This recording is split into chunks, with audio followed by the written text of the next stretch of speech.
Iran president Masoud Pezeshkian രാജിവെക്കുമെന്ന അഭ്യൂഹം തള്ളി അദ്ദേഹത്തിന്റെ office. Islamic revolutionary guard കോർപ്സുമായുള്ള അഭിപ്രായ വ്യത്യാസങ്ങളെ തുടർന്ന് പെസഷ്കിയാൻ രാജിവെക്കുന്നു എന്നായിരുന്നു റിപ്പോർട്ടുകൾ. എന്നാൽ രാജ്യത്തെ സേവിക്കുന്നത് തുടരുമെന്ന് പ്രസിഡന്റ് വ്യക്തമാക്കി. ഇറാൻ ഇന്റർനാഷണൽ എന്ന മാധ്യമമാണ് രാജിവാർത്ത പുറത്തുവിട്ടത്. കഴിഞ്ഞ ഞായറാഴ്ച പ്രസിഡന്റ് ഔദ്യോഗികമായി രാജിക്കത്ത് കൈമാറിയെന്നാണ് റിപ്പോർട്ടിൽ പറയുന്നത്.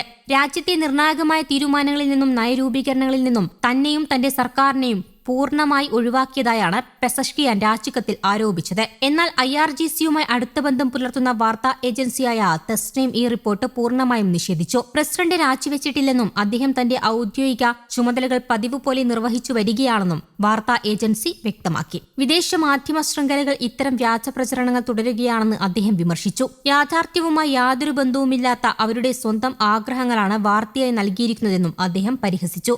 ഇറാൻ ജനതയെ സേവിക്കുന്നതിൽ നിന്നും പ്രസിഡന്റ് പെസഷ്കിയാൻ ഒരടി പോലും പിന്നോട്ട് പോകില്ലെന്നും അദ്ദേഹം കൂട്ടിച്ചേർത്തു. ഐക്യത്തിന്റെയും പ്രതിരോധത്തിന്റെയും പാതയിൽ നിന്ന് ഇറാൻ ജനതയും പിന്മാറില്ലെന്നും അദ്ദേഹം വ്യക്തമാക്കി. അതിനിടെ തെക്കൻ ഹോർമുസ്ഗാൻ പ്രവിശ്യയിലുള്ള സിരിക് ദ്വീപിൽ ടെലികമ്മ്യൂണിക്കേഷൻ ടവർ തകർത്തതിന്റെ തിരിച്ചടിയായി അമേരിക്കയുടെ എയർബേസ് തകർത്തു എന്ന അവകാശവാദവുമായി ഇറാനും രംഗത്തെത്തി. സിരിക് ദ്വീപിലെ ഇറാന്റെ ആശയവിനിമയ കേന്ദ്രത്തിന് നേരെ ആക്രമണം നടത്താൻ അമേരിക്കൻ സൈന്യം ഉപയോഗിച്ച വ്യോമതാവളത്തെ ലക്ഷ്യമിട്ടാണ് തങ്ങൾ പ്രത്യാക്രമണം നടത്തിയതെന്ന് IRGC പ്രസ്താവനയിലൂടെ വ്യക്തമാക്കി. IRGCയുടെ എയ്റോസ്പേസ് ഫോഴ്സാണ് ഈ ദൌത്യം നിർവഹിച്ചത്. അമേരിക്കയുടെ ആക്രമണം നടന്ന ഏതാനും മണിക്കൂറുകൾക്കകം തന്നെ ഈ ശക്തമായ തിരിച്ചടി നൽകിയതായും മുൻകൂട്ടി നിശ്ചയിച്ച എല്ലാ ലക്ഷ്യങ്ങളും വിജയകരമായി തകർക്കാൻ തങ്ങളുടെ സേനയ്ക്ക് സാധിച്ചതായും ഇറാൻ അവകാശപ്പെട്ടു. അതേസമയം ചർച്ചകളിൽ നിന്ന് ഇറാൻ പിൻവാങ്ങുന്ന വിവരം അറിഞ്ഞിട്ടില്ലെന്ന് US പ്രസിഡന്റ് ഡൊണാൾഡ് ട്രംപ് പ്രതികരിച്ചു. ചർച്ചയില്ലെങ്കിൽ ഇറാനിൽ ബോംബ് വർഷിക്കുന്നതിന് പകരം ഉപരോധം കടുപ്പിക്കുമെന്നും ട്രംപ് ഭീഷണിപ്പെടുത്തി. ഇറാനുമായുള്ള സമാധാന ചർച്ചകൾ നിലക്കുന്നതോ എണ്ണവില ഉയരുന്നതോ തനിക്ക് പ്രശ്നമില്ലെന്നും ട്രംപ് പ്രതികരിച്ചു.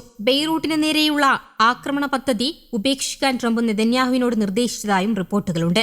ലെബനൻ വിഷയത്തിൽ ഇരു നേതാക്കളും സ്വീകരിക്കുന്ന തീരുമാനം പശ്ചിമേഷ്യൻ സമാധാനം പുനഃസ്ഥാപിക്കുന്നതിൽ നിർണായകമായിരിക്കും. പശ്ചിമേഷ്യൻ സംഘർഷം ലഘൂകരിക്കാനുള്ള ശ്രമങ്ങൾ ഊർജിതമാക്കുമ്പോഴും ലെബനനിൽ ഇസ്രായേൽ നടത്തുന്ന മനുഷ്യത്വരഹിതമായ ആക്രമണങ്ങളോട് ഇറാന് കടുത്ത എതിർപ്പാണുള്ളത്.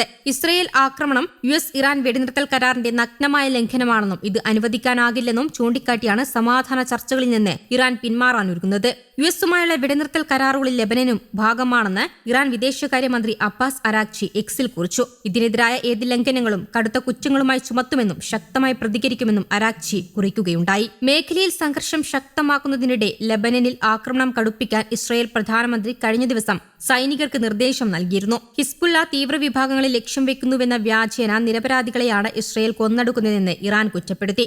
നേരത്തെ യുദ്ധം അവസാനിപ്പിക്കാൻ അമേരിക്കയ്ക്കും പ്രസിഡന്റ് ഡൊണാൾഡ് ട്രംപിനും താൽപര്യമില്ലെന്ന് ഇറാൻ വിമർശിച്ചിരുന്നു. നയതന്ത്ര പ്രശ്നപരിഹാരത്തിനോട് അമേരിക്കയ്ക്ക് പ്രതിബദ്ധതയില്ലെന്ന് വീണ്ടും തെളിഞ്ഞുകൊണ്ടിരിക്കുന്നതായി ഇറാൻ പാർലമെന്റ് സ്പീക്കർ പറഞ്ഞു. ലെബനനിൽ തുടരുന്ന യുദ്ധവും നിരന്തരമായ വെടിനിർത്തൽ കരാർ ലംഘനവും അതിന്റെ തെളിവുകളാണെന്നും ഗാലിബാഫ് പറഞ്ഞു. അതേസമയം US കൈക്കൊള്ളുന്ന ഏതൊരു നടപടിക്കും അവർ വില കൊടുത്തേ തീരുവെന്നും അദ്ദേഹം കൂട്ടിച്ചേർത്തു. പൊതുശത്രുവിന്റെ വാക്കുകളെയും വാഗ്ദാനങ്ങളെയും ഇനിയും മുഖവിലക്കെടുക്കാനാകില്ല. പ്രകടമായ പ്രതികരണങ്ങൾ ഉറപ്പുതരാത്ത കരാറുകളിലേക്ക് പ്രവേശിക്കുന്നതിൽ ബുദ്ധിമുട്ടുണ്ട്. യുദ്ധക്കളത്തിലെ ഇറാന്റെ നേട്ടങ്ങളെ നയതന്ത്ര വേദിയിലും നിയമപരമായും രാഷ്ട്രീയപരമായും തുടരാനാണ് ആഗ്രഹമെന്ന് ഗാലിബാഫ് വ്യക്തമാക്കി. ആഭ്യന്തര കാര്യങ്ങളിൽ ഇടപെട്ടുകൊണ്ട് ഇറാനെ തകർക്കാനുള്ള US നീക്കത്തെയും സ്പീക്കർ ഗാലിബാഫ് അപലപിച്ചു. ഇത്തരം നീചമായ നീക്കങ്ങളെ ഇറാൻ ജനത തിരിച്ചറിയുമെന്നും പ്രതിരോധിക്കുമെന്നും അദ്ദേഹം കൂട്ടിച്ചേർത്തു. പശ്ചിമേഷ്യൻ യുദ്ധഭീതി ശാശ്വതമായി അവസാനിപ്പിക്കുന്നതിനായുള്ള ശ്രമങ്ങൾ തുടരുന്നതിനിടെയും പ്രകോപനപരമായ നീക്കങ്ങളിൽ നിന്ന് അമേരിക്ക പിന്തിരിയുന്നില്ലെന്നാണ് റിപ്പോർട്ടുകൾ. ഇറാന്റെ സമുദ്രപരിധിയിൽ പ്രവേശിച്ച അമേരിക്കൻ ഡ്രോൺ വെടിവെച്ചിട്ടതായി IRGC കഴിഞ്ഞ ദിവസം പ്രസ്താവന പുറത്തിറക്കിയിരുന്നു. ശത്രുതാപരമായ നീക്കങ്ങൾക്ക് മുതിർന്ന US സൈന്യത്തിന്റെ MQ-1 ഡ്രോണാണ് തങ്ങൾ തകർത്തതെന്ന് ഇറാന്റെ ഔദ്യോഗിക വാർത്താമാധ്യമമായ IRIB പുറത്തുവിട്ട പ്രസ്താവനയിൽ വ്യക്തമാക്കിയിരുന്നു. News desk Kerala Kaumudi.